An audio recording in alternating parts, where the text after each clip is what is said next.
Daeth cyfle cynta'r gêm o fewn 2 funud i'r tîm cartra, pas hyfryd gan Ffion James yn rhyddhau Abi Davies. Ond ar ôl gwneud gwaith da i fynd heibio Courtney Young yn y gol, methodd Davies a darganfod ochr cywir y postyn.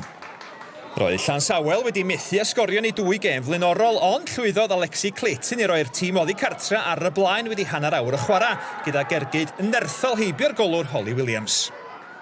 Munud yn ddiweddarach ac roedd hi bron yn ddwy Llansawel, y trawst yn rhwystro ergyd rymus Ania Welsh ac dyblu mantais yr ymwelwyr. Gyda 10 munud ar ôl o'r hanner cyntaf roedd Cascade yn gyfartal, pêl hyfryd o ganol cae yn creu lle i Abi Davies i osod y bêl yn gelfydd heibio Courtney Young yn y gol. Cafodd Llansawel gyfle i gipio'r triphwynt yn yr ail hanner, ond unwaith eto, y traws yn rhwystro'r ymwelwyr rhag sgorio. Y pwyntiau'n cael eu rhannu yng Nghaerffili. Dwi'n meddwl ddylwn ni wedi cael 3 pwynt i fod yn onest. Athyn ni gweithio'n galed.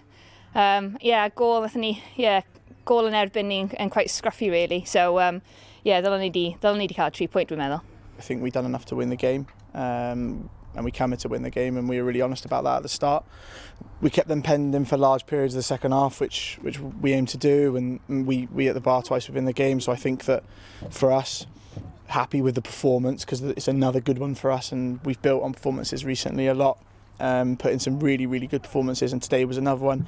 But from hitting the bar twice, I felt we could have maybe got 3 points, but we'll take a point away from home and we can build on the next one against Aberystwyth next week.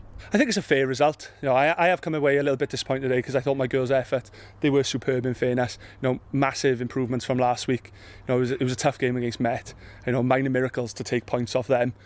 But turning around today, I am really happy. But like I say, it is a little bit disappointing not to get the 3.